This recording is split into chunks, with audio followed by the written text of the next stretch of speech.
Hello friend, आप सभी का स्टडी नंबर 1 में स्वागत है। दोस्तों, आज हम लोग फिर से मॉडर्न हिस्ट्री का कंटिन्यू करने जा रहे हैं। ये आपको मॉडर्न हिस्ट्री का आपका डेली वीडियो लेक्चर चल रहा है। आपको 12 वीडियो लेक्चर प्रोवाइड, 13वां सेट आपका मॉडर्न हिस्ट्री का। तो अगर आप वीडियो को शुरू से नहीं देख रहे तो शुरू से देख लीजिएगा। और आप हमारे यूट्यूब चैनल पर सर्च कर सकते हैं स्टडी नंबर 1। अगर आप हमारे चैनल पर नए हैं तो चैनल को सब्सक्राइब कर लें और बेल आइकन को प्रेस कर दें। तो चलिए हम लोग बिना देर किए हुए वीडियो को शुरू करते हैं। तो आज का आपका पहला प्रश्न है, तुहफात उल मोहद्दीन के रचनाकार हैं। आपको बताना है कि तुहफात उल मोहद्दीन के रचनाकार हैं। ये आपका बीपीएससी में पूछा गया प्रश्न है। तो इसमें दिया गया तुहफात उल मोहद्दीन के रचनाकार हैं, तो आपको ऑप्शन नंबर ए में दिया गया Swami Vivekananda. Option number B में दिया गया राजा राम राय। और ऑप्शन नंबर सी में दिया गया काजी नजरुद्दौला इस्लाम। और ऑप्शन नंबर डी में दिया गया दयानंद सरस्वती। तो इसमें से आपको बताना है कि कौन होगा। इसका जो राइट आंसर होगा वो ऑप्शन नंबर आपका बी हो जाएगा, राजा राम मोहन राय। राजा राम मोहन राय 1828 में जो ब्रह्म समाज की स्थापना करते हैं, ब्रह्म समाज की स्थापना करते हैं। 1829 में सती प्रथा का उन्मूलन करते हैं विलियम बेटिंग के सहयोग से। और राजा राम मोहन, विलियम बेटिंग और राजा राम मोहन के सहयोग से, मतलब दोनों मिलकर करते हैं। इसका जो राइट आंसर हो जाएगा ऑप्शन नंबर आपका बी राइट आंसर हो जाएगा, राजा Ram Mohan Roy. Option number A में दिया स्वामी विवेकानंद। तो स्वामी विवेकानंद जो 1893 में कहाँ, शिकागो जो अमेरिका में पड़ता है, विश्व धर्म सम्मेलन में शामिल हुए थे। कब हुए थे? 1893 में। और रामकृष्ण मिशन जो 1896 में स्थापना किए थे। और दयानंद सरस्वती जो 1875 में आर्य समाज की स्थापना करते हैं। तो इसका राइट आंसर आपका ऑप्शन नंबर बी हो जाएगा, राजा राम मोहन राय। अगर आपसे पूछता राजा राम मोहन राय को राजा की उपाधि किसने दिया, तो अकबर द्वितीय। किसने दिया था? अकबर द्वितीय। चलिए तो हम लोग नेक्स्ट प्रश्न पे चलते हैं। आपका अगला प्रश्न है, 1856 में निम्नलिखित कानून पारित हुआ। आपको बताना है कि 1856 में कौन कौन सा कानून पारित हुआ। आपका ऑप्शन नंबर ए में दिया गया, कथन नंबर 1 में दिया गया धार्मिक अयोग्यता कानून। और ऑप्शन नंबर बी में दिया सती निषेध रेगुलेशन, जो 17वां कानून के द्वारा, 17वां धारा के द्वारा था, एक धारा था, मतलब 17वां। और ऑप्शन नंबर कथन नंबर 3 में दिया गया हिंदू विधवा पुनर्विवाह कानून। और कथन नंबर 4 में दिया राज हड़पने का सिद्धांत। तो आपको बताना कि कौन सा जो कानून 1856 में पारित हुआ था।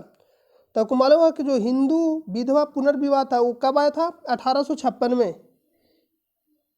1856 में किनके सहयोग से आया था? ईश्वर चंद्र विद्यासागर और डफरिन के सहयोग से कानून पारित हुआ था।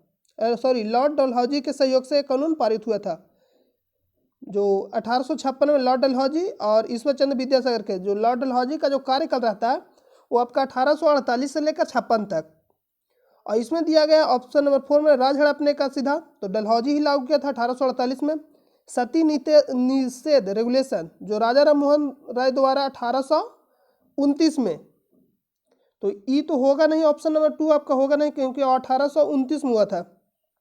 और राज हड़पने की नीति 1848 में हुआ था।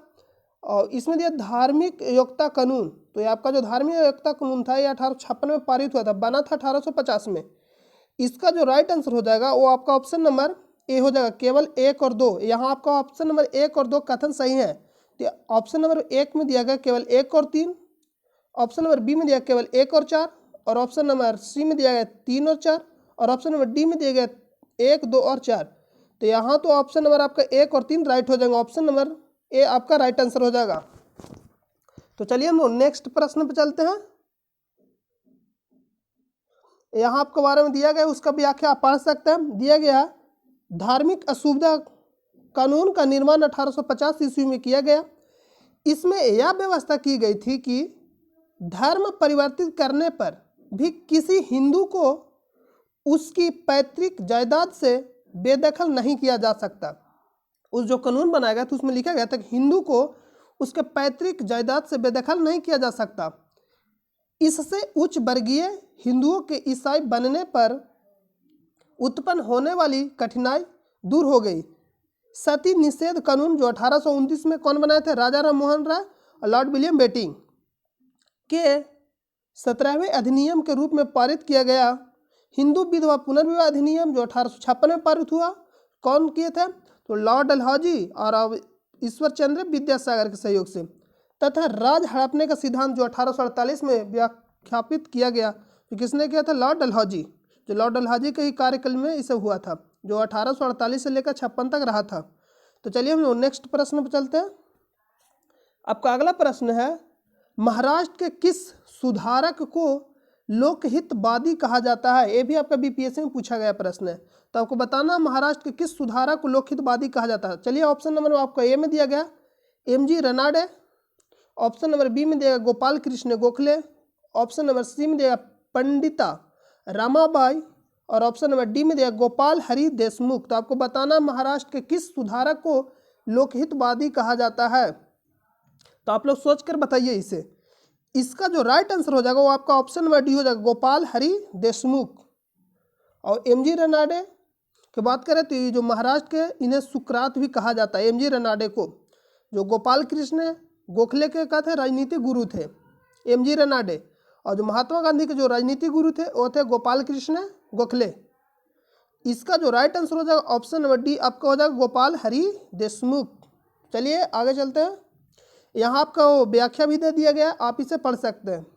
यहाँ दिया गया महाराष्ट्र के समाज सुधारक गोपाल हरि देशमुख को लोकहितवादी कहा जाता है।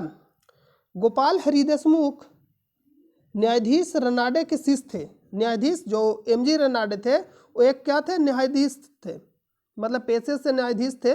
उन्हीं के रनाडे के ही शिष्य थे। कौन? गोपाल हरि देशमुख। गोपाल हरि देशमुख एमजी रनाडे को राजनीतिक गुरु मानते थे। वे रनाडे को अपना आध्यात्मिक और राजनीतिक गुरु मानते थे। 1905 में गोखले ने सर्वेंट ऑफ इंडिया सोसाइटी की स्थापना की। तो आपसे पूछता है कि सर्वेंट ऑफ इंडिया सोसाइटी की स्थापना किसने किया? तो आपका राइट आंसर हो गोपाल कृष्ण गोखले 1905 में, जिसका उद्देश्य देशभक्त तैयार करना था। उनकी मृत्यु पर तिलक ने उन्हें भारत का हीरा, महाराष्ट्र का रत्न और देसी सेवकों को राजा बतलाया। आगे दिया गया है, ब्रिटिश सरकार गोखले को एक छुपा हुआ राजद्रोही समझती थी। एमजी रनाडे को महाराष्ट्र का सुकरात तथा आधुनिक ऋषि कहा जाता है। ये आपको एग्जाम में बहुत ही पूछा जाता है कि महाराष्ट्र का सुकरात किसे कहा जाता है? एमजी रनाडे को, और आधुनिक ऋषि कहा भी जाता है। आगे दिया गया, रनाडे ने 1867 में पुनः सार्वजनिक सभा की स्थापना की, जिसका उद्देश्य जनता में राजनीतिक चेतना को जागृत करना एवं महाराष्ट्र में समाज सुधार करना आदि था। तो आप इसे पढ़ सकते हैं। तो चलिए हम लोग अगला प्रश्न पर चलते हैं। आपका अगला प्रश्न है, आंदोलनों ने जनसंख्या के किस वर्ग को मुख्यतः आकर्षित किया? ऑप्शन नंबर ए में दिया बुद्धिजीवी, ऑप्शन नंबर बी में दिया गया नगरीय उच्च जातियां, ऑप्शन नंबर 3 में कथन नंबर 3 में दिया गया निर्धन सर्वधारण वर्ग, और कथन नंबर 4 में दिया उदार रजवाड़े। तो बताना उत्तर कूट में दे, आपको बताना कि कौन सा कूट मतलब सही है जो दिया गया। इसमें पूछा है कि आंदोलनों ने जनसंख्या के किस वर्ग को मुख्यतः आकर्षित किया। तो इसमें से आपको बुद्धिजीवी भी हो जाएंगे, और नगरीय जो उच्च जातीय था उसको भी शामिल किया था, आकर्षित मतलब किया था, और जो निर्धन सर्वधारण वर्ग था उसको भी शामिल किया था। इसमें ऑप्शन नंबर ए कथन 1, 2 और 3 शामिल थे, और जो आपका कथन नंबर 4 हो गया उदार रजवाड़े, ए शामिल नहीं था। इसमें से आपका राइट आंसर हो जाएगा कथन नंबर 1, 2 एवं 3। तो चलिए हम लोग मैच कर लेते हैं। ऑप्शन नंबर ए में दिया गया है केवल 1, और ऑप्शन नंबर बी में दिया 1 एवं 2, और ऑप्शन नंबर सी में दिया 1, 3 एवं 3। यहाँ मिस्टेक हो गया, यहाँ 1 एवं 3 नहीं होना चाहिए, ये आपका होगा 1, 2 एवं 3। तो यही हमारा राइट आंसर हो जाएगा ऑप्शन नंबर सी।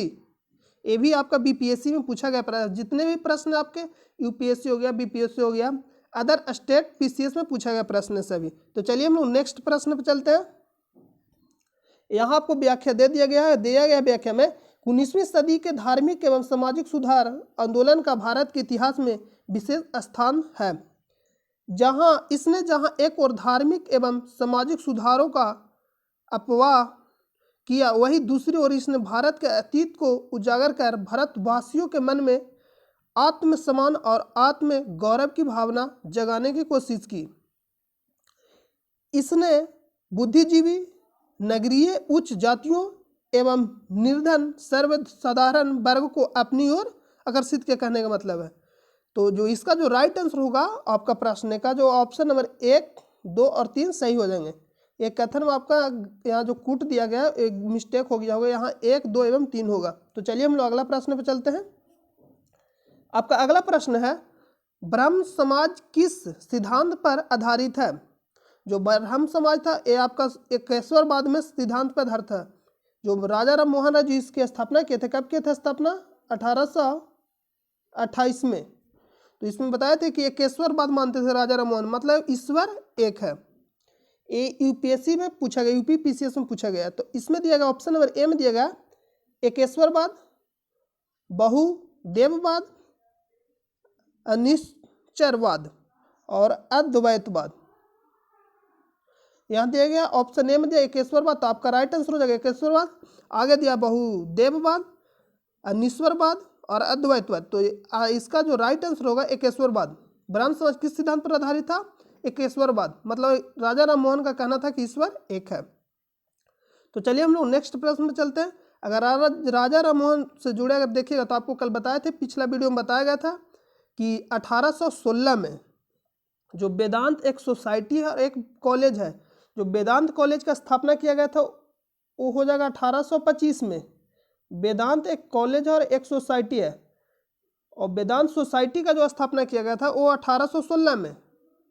और एक और जो वेदांत सोसाइटी हो जाएगा वो आपका 1816 में स्थापना किया गया था, और वेदांत कॉलेज 1825 में। और एक 1817 में कौन? राजा राम मोहन राय। और एक बीवीएन रेजो था जिसके सहयोग से हिंदू कॉलेज कोलकाता में स्थापित किया गया था। 1817 में हिंदू कॉलेज स्थापना कहाँ की थी? कोलकाता में 1817 में। तो इस प्रश्न का राइट आंसर हो जाएगा एकेश्वरवाद। चलिए हम अगला प्रश्न पर चलते हैं। यहाँ व्याख्या दिया गया, आप इसे पढ़ लीजिएगा। देव समाज का संस्थापक निम्न में से कौन था? तो ऑप्शन नंबर ए में दिया गया वल्लभ भाई पटेल, जो 1931 के कराची अधिवेशन किए थे। ऑप्शन नंबर बी में दिया गया दादा भाई नौरोजी, जिनको बायोवृत पुरुष के नाम से भी जाना जाता। ड्रेन वेल थ्योरी भी दिए थे। धन निष्कासन का सिद्धांत सबसे पहले वह दादा भाई नौरोजी नहीं दिए थे, दादा भाई नौरोजी जो 20 रुपये गणना किए थे। अगला दिया शिव नारायण अग्निहोत्री, जो ब्रह्म समाज से संबंधित है। और आगे दिया रामकृष्ण परमहंस, जो विवेकानंद के गुरु थे, रामकृष्ण परमहंस। तो इसमें से आपको बताना है कि देव समाज के संस्थापक निम्न में से कौन थे, कौन था? तो इसका जो राइट आंसर हो जाएगा वो आपका हो जाएगा शिव नारायण अग्निहोत्री। तो चलिए हम लोग नेक्स्ट प्रश्न में चलते हैं। यहाँ उसका व्याख्या दिया गया है कि देव समाज की स्थापना शिव नारायण अग्निहोत्री ने 1887 ईस्वी में लाहौर में की थी।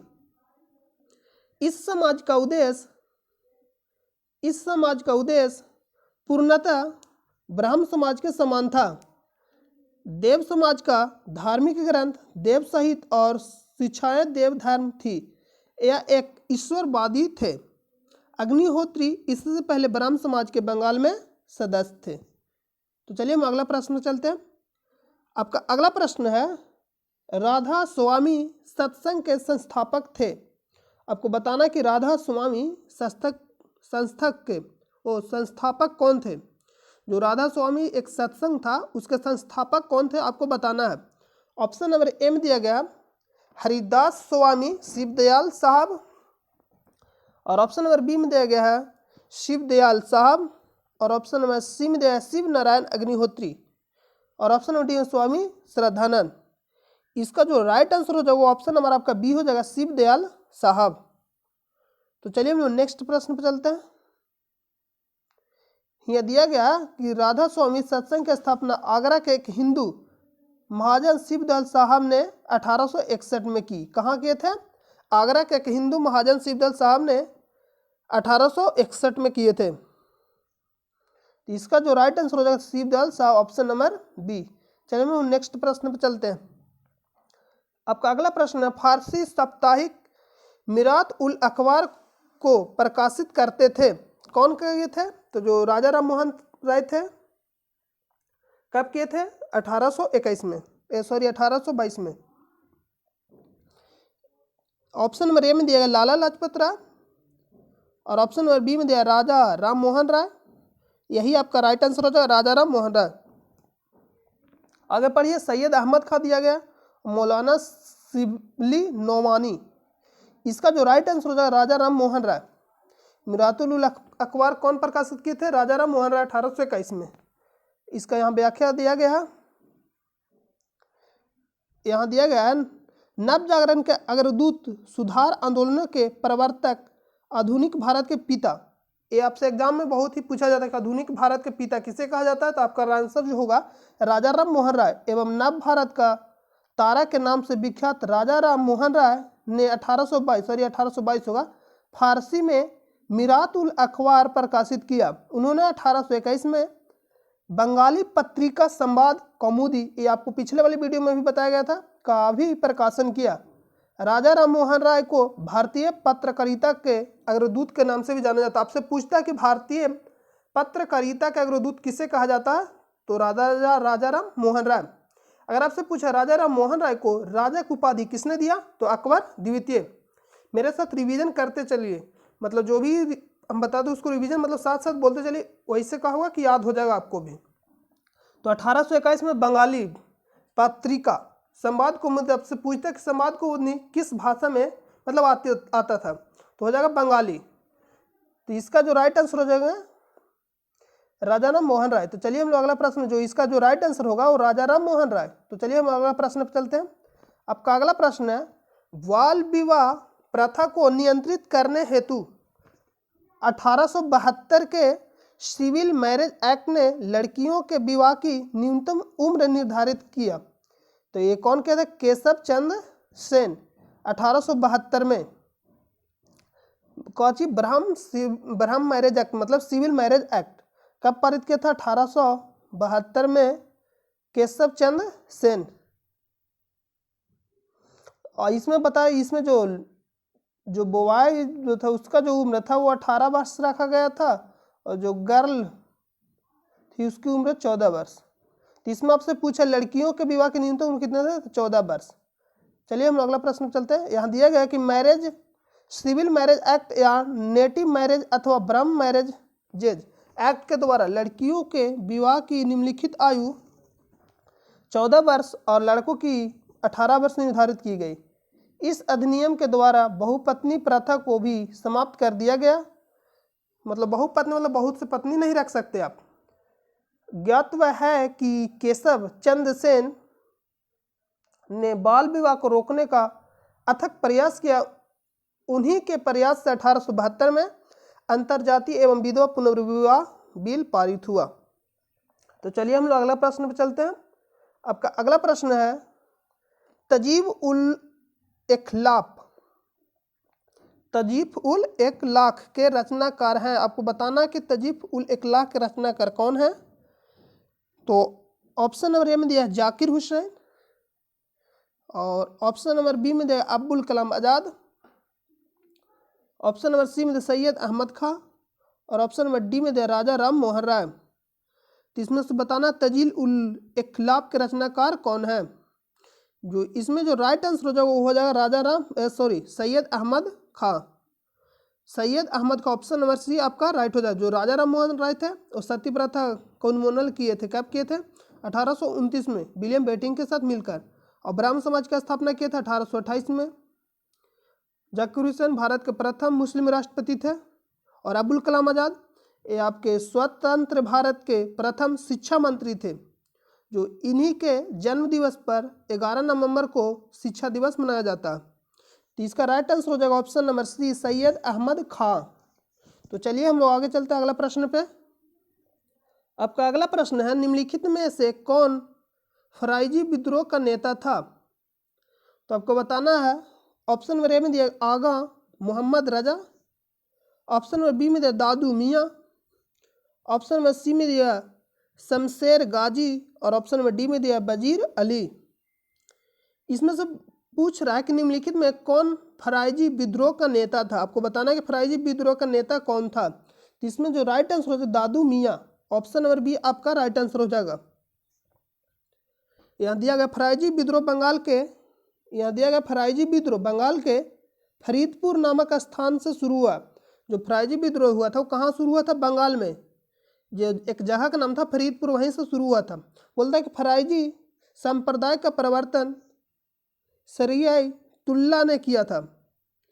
सरियाई तुल्ला ने किया था। सरियाई तुल्ला के पुत्र दादू मियाँ ने अंग्रेजों को बंगाल से बाहर निकालने तथा जमींदारों के अत्याचार को समाप्त करने के लिए 1838 में विद्रोह किया। यह विद्रोह 1857 तक चला। कब तक चला था? 1857 तक। बोले किंतु सक्रिय नेता के अभाव में समाप्त हो गया तथा बाद में इस संप्रदाय के लोग बहावी आंदोलन से जुड़े गए। जो इसका राइट आंसर हो जाएगा ऑप्शन नंबर बी दादू मियाँ। चलिए हम लोग अगला प्रश्न पर चलते हैं। आपका अगला प्रश्न है, निम्नलिखित में कौन सा सुमेलित नहीं है? आपको बताना है कि कौन सा सुमेलित नहीं है। इसमें दिया गया है ए पांडुरंग, मतलब आत्मा रंग पांडुरंग। तो आपको बताए थे कि प्रार्थना हम लोग किससे करते हैं? आत्मा से। तो आत्मा से आत्मा रंग पांडुरंग। स्थापना कब किए थे? 1867 में। कहाँ? मुंबई में। अगला दिया दयानंद सरस्वती आर्य समाज, ये भी आपका सही है। स्थापना कब किए थे? 1875 में। आगे दिया गया राजा राम मोहन राय का आदि ब्रह्म समाज। ये राजा राम जो मोहन राय थे आदि ब्रह्म समाज नहीं किए थे, ब्रह्म समाज की स्थापना किए थे। जो ब्रह्म समाज रहता है वो आगे चलकर दो भागों में बढ़ जाता है, आदि ब्रह्म समाज और साधारण ब्रह्म समाज। जो राजा राम मोहन राय किए थे स्थापना, जो ब्रह्म समाज की स्थापना किए थे कब? 1828 में। तो आपसे इसी में पूछा कौन सा सुमेलित नहीं, तो आपका तो आंसर यही हो जाएगा ऑप्शन नंबर सी। आगे देखते हैं स्वामी विवेकानंद रामकृष्ण मिशन, तो कब के थे? 1896 में। अपने जो गुरु जी थे, इनके गुरु थे रामकृष्ण परमहंस, उन्हीं के नाम पे रामकृष्ण मिशन की स्थापना किया था 1896 में। तो आपसे इसमें से पूछा निम्नलिखित में से कौन सा सुमेलित नहीं है। जो इसका जो राइट आंसर हो जाएगा ऑप्शन नंबर सी, राजा राम मोहन राय जो थे आदि ब्रह्म समाज से संबंधित नहीं थे। तो चलिए हम लोग अगला प्रश्न पर चलते हैं। यहाँ उसका व्याख्या दिया गया है, राजा राम मोहन राय आदि ब्रह्म समाज यह सुमेलित नहीं है। राजा राम मोहन राय ने 1828 में ब्रह्म समाज की स्थापना की थी, जबकि देवेंद्रनाथ टैगोर ने आदि ब्रह्म समाज की स्थापना 1866 में की थी। तो आप इसे पढ़ लीजिए। चलिए अगला हम लोग प्रश्न पर चलते हैं। अगला प्रश्न, निम्न में से किसने कहा था अच्छा शासन सब शासन का स्थानापन्न नहीं है? तो ऑप्शन नंबर ए में दिया है लोकमान्य तिलक, और ऑप्शन नंबर बी में दिया गया है Swami Vivekananda, option number C में दिया है स्वामी दयानंद सरस्वती, और ऑप्शन नंबर डी में दिया गया रविंद्रनाथ टैगोर। तो इसमें से आपको बताना कि अच्छा शासन स्वशासन का स्थानापन्न नहीं है, यह किसने कहा था? तो इसका जो राइट आंसर है स्वामी दयानंद सरस्वती। स्वामी दयानंद सरस्वती की बात करें तो जो स्थापना किया था 1875 में आर्य समाज के, कहाँ के थे? मुंबई में। रविंद्रनाथ टैगोर 1913 में नोबेल पुरस्कार प्राप्त किए, जो एशिया के प्रथम व्यक्ति थे और भारत के भी प्रथम व्यक्ति जो साहित्य में। और स्वामी विवेकानंद जो 1893 में शिकागो के विश्व धर्म सम्मेलन में शामिल हुए थे और 1896 में रामकृष्ण मिशन के स्थापना किए। इसका जो राइट आंसर हो जाएगा ऑप्शन नंबर सी स्वामी दयानंद सरस्वती। चलिए हम अगला प्रश्न पर चलते हैं।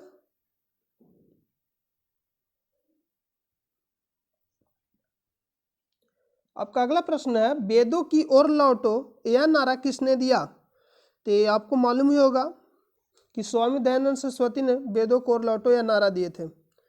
और स्थापना कब की था आर्य समाज का? 1875 में। राजा राम मोहन राय जो ब्रह्म समाज का स्थापना किए 1828 में। 1829 में सती प्रथा,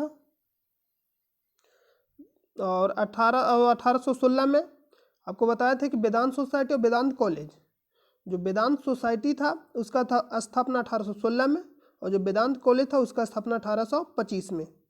विवेकानंद, स्वामी विवेकानंद जो हो जाएंगे 1893 में, कहाँ शामिल हुए थे? शिकागो, जो अमेरिका में पड़ता है, विश्व धर्म सम्मेलन में। अब रामकृष्ण मिशन का स्थापना कब किए थे? 1896 में, जो विवेकानंद के गुरु थे। तो चलिए हम अगला प्रश्न में चलते हैं। इसका राइट आंसर हो जाएगा ऑप्शन नंबर बी। यहाँ दिया गया है कि दयानंद सरस्वती वेदों को भारत के आधार स्तंभ के रूप में देखते थे। उन्होंने वेदों की ओर लौटो तथा वेद ही समग्र ज्ञान के स्रोत है का नारा दिया। उन्होंने 1875 ईस्वी में बम्बई में आर्य समाज की स्थापना की, जिसने छुआछूत, मूर्ति पूजा, पशु बलि आदि धार्मिक कुरीतियों का विरोध किया। तो इसमें किसका किसका विरोध करता था? छुआछूत हो गया, मूर्ति पूजा हो गया, पशु बलि, ये सब का विरोध करता था आर्य समाज जो स्थापना किए थे। तो चलिए हम अगला प्रश्न पे चलते हैं। आपका अगला प्रश्न है, इनमें से कौन सा कथन सही नहीं है? आपको बताना है कि कौन सा कथन सही नहीं है। कथन नंबर ए में दिया गया, वर्ष 1829 में विलियम बेटिंग ने सती प्रथा को कानून द्वारा अपराध घोषित किया। ये आपका सही हो जाएगा, जो राजा राम मोहन राय के सहयोग से। अगला कथन दिया गया, वर्ष 1856 में सरकार ने कानून बनाया जिसके अनुसार हिंदू विधवाएं पुनर्विवाह कर सकती है। ये भी आपका सही हो जाएगा। जो ईश्वर चंद्र विद्यासागर और जो डलहौजी दोनों मिलकर 1856 में यह कानून पारित किए थे, मतलब हिंदू विधवा पुनर्विवाह मतलब कर सकती है, कानून बनाया। और अगला आपका दिया गया ऑप्शन नंबर सी में, वर्ष 1875 में स्वामी दयानंद सरस्वती के द्वारा आर्य समाज की स्थापना की गई। ये भी आपका सही हो जाएगा। कहाँ स्थापना किया गया था? बम्बई में, जिसको मुंबई कहते हैं। अगला दिया गया, राजा राम मोहन राय सती प्रथा के समर्थक थे। ये आपका गलत हो जाएगा। सती प्रथा के समर्थक नहीं थे। अगर समर्थक रहते तो कानून मतलब नहीं बनाते इसको हटाने के लिए, मतलब सती प्रथा को उन्मूलन करने के लिए। इसमें जो राइट आंसर हो जाए ऑप्शन नंबर डी, राजा राम मोहन राय ये सती प्रथा के समर्थक नहीं थे, मतलब उसके विरोध थे। तो चलिए हम लोग अगला प्रश्न में, इसका जो right answer option number D हो जाएगा आपका। चलिए अगला प्रश्न में चलता है। अगला प्रश्न दिया गया है, सूची 1 को सूची 2 से सुमेलित कीजिए। सूची 1 में दिया गया प्रार्थना समाज, जो कब राजा राम आत्मारंग पांडुरंग, प्रार्थना समाज हम लोग आत्मा से करते थे। आत्मारंग पांडुरंग कब स्थापना किया था? 1867 में। अगला दिया रामकृष्ण मिशन 1896 में। स्वामी विवेकानंद सत्य शोधक समाज जो स्थापना कौन किए थे? ज्योतिबा फूले। कौन किए थे? ज्योतिबा फूले। अगला दिया मोहम्मडन एंग्लो ओरिएंटल, एक कॉलेज था, इसका स्थापना कौन किया? सर सैयद अहमद खां। तो जो आपका हो जाएगा यहाँ पे कुट ए का 2 नंबर और बी रामकृष्ण मिशन कौन के थे? स्वामी विवेकानंद, बी का 1 नंबर। और जो सी का हो जाएगा, सी में सत्य शोधक समाज कौन के थे? ज्योतिबा फूले, तो 4 नंबर। और जो डी होगा उसका जो हो जाएगा सी 3 नंबर, सर सैयद अहमद खां। तो चलिए हम इसको मिला लेते हैं। एक का 2 नंबर, इसमें ए का 2 नंबर ऑप्शन नंबर 1 ही दिया गया। इसका जो राइट आंसर हो ऑप्शन नंबर सी आपका हो जाएगा। ए का 2, बी को 1 और सी 4 और डी 3। इसका right answer option number C. चलिए हम अगला प्रश्न पे चलते हैं। आपका अगला प्रश्न है, प्रार्थना समाज के संस्थापक कौन थे? तो कब स्थापना किया गया था? 1867 में। कौन स्थापना करते हैं? आत्मारंग पांडुरंग। इसमें से पूछा संस्थापक कौन थे? ऑप्शन मेरे में दिया गया दयानंद सरस्वती, जो आर्य समाज का स्थापना करते हैं 1875 में। अगला दिया गया राजा राम मोहन राय, जो 1828 में ब्रह्म समाज का स्थापना करते हैं। और अगला प्रश्न दिया स्वामी सहजानंद। और अगला जो प्रश्न अगला ऑप्शन जो दिया गया आत्माराम पांडुरंग। इसमें से पूछा प्रार्थना समाज के संस्थापक कौन थे? तो ऑप्शन नंबर डी आपका राइट हो जाएगा, आत्माराम पांडुरंग। चलिए हम लोग अगला प्रश्न पे चलते हैं। अगला प्रश्न है, निम्न में से किस व्यक्ति ने सर्वप्रथम स्वराज शब्द का प्रयोग किया और हिंदी को राष्ट्रभाषा माना? ऑप्शन नंबर ए में दिया राजा राम मोहन राय, तो ये ब्रह्म समाज का स्थापना किए थे 1828 में, 1828 में। स्वामी दयानंद सरस्वती आर्य समाज का स्थापना किए थे 1875 में। स्वामी विवेकानंद जो 1893 में विश्व धर्म सम्मेलन में शामिल हुए थे शिकागो में, जो अमेरिका में पड़ता है। और बाल गंगाधर तिलक। तो इसमें से आपको बताना है कि स्वराज शब्द का प्रयोग किया सर्वप्रथम किसने किया और हिंदी को राष्ट्रभाषा माना। इसका जो राइट आंसर स्वामी दयानंद सरस्वती,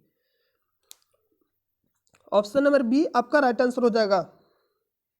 यहाँ दिया गया मार्टिन लूथर किंग भी कहा जाता है। स्वामी दयानंद सरस्वती को भारत का मार्टिन लूथर किंग भी कहा जाता है। किसको कहा जाता है? स्वामी दयानंद सरस्वती को भारत का मार्टिन लूथर किंग भी कहा जाता है। तो आप इसे याद रखिएगा।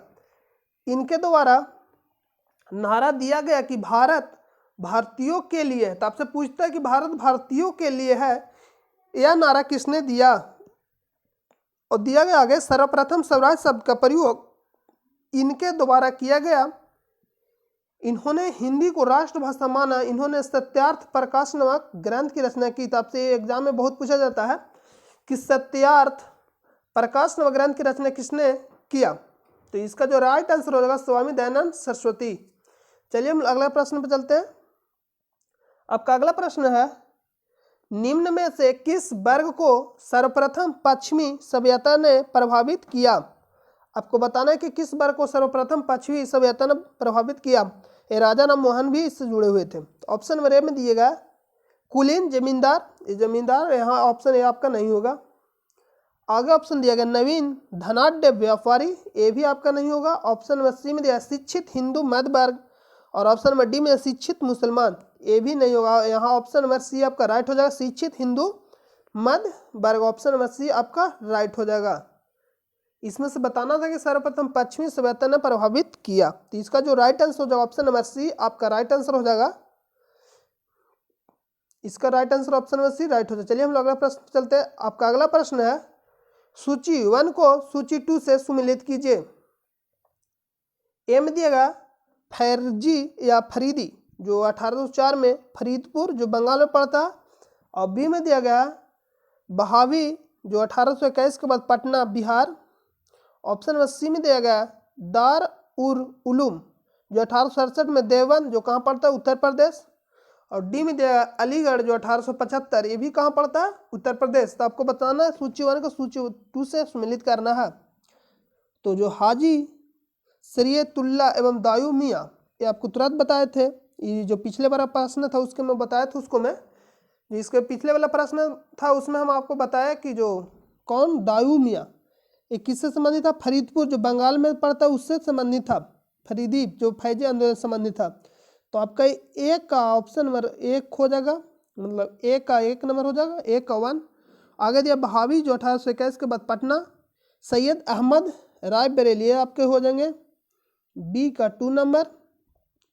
आगे दिया दार उलूम, जो 1867 में देवबंद उत्तर प्रदेश में पड़ता है। तो इसमें जो शामिल होंगे रशीद अहमद गंगोही, जो इसमें से कौन ऑप्शन होगा? ऑप्शन नंबर 4 तो होगा नहीं, तो ऑप्शन नंबर 3 में दिएगा मोहम्मद कासिम नौतैबी एवं रशीद अहमद गंगोही। तो यही आपके हो जाएंगे सी के 3 नंबर। और जो एक डी बचा है अलीगढ़, जो 1875 उत्तर प्रदेश, सर सैयद अहमद खान 4 नंबर। तो चलिए हम लोग अगला प्रश्न पर चलते हैं। इसमें से मिलान करना है। तो एक के 1 नंबर, तो एक 1 नंबर किस में है? तो ऑप्शन नंबर इसमें भी है और इसमें भी है। आगे देखते हैं बी के 2 नंबर, बी के 2 और सी के 3, बी के 2 और सी के 3। तो ऑप्शन नंबर ए आपका राइट हो जाएगा। तो इसका जो राइट आंसर क्या हो जाएगा? ऑप्शन नंबर ए आपका राइट आंसर हो जाएगा। चलिए हम लोग अगला प्रश्न चलते हैं। तो आज के लिए हम लोग इस वीडियो को यहीं रोकते हैं। अगर आप चैनल को सब्सक्राइब नहीं किए तो चैनल को सब्सक्राइब कर लें और बेल आइकन को प्रेस कर दें। आप YouTube पर सर्च कर सकते हैं स्टडी नंबर 1। आपको ये जो लोगो है यही आपको वहाँ लोगो दिखाई दे देगा। तो चलिए हम लोग फिर मिलेंगे। जब तक अपना अच्छे से पढ़ाई करते रहिए। हम लोग फिर मिलेंगे एक नए वीडियो लेक्चर के साथ। जब तक अपना ख्याल रखिए। जय हिंद।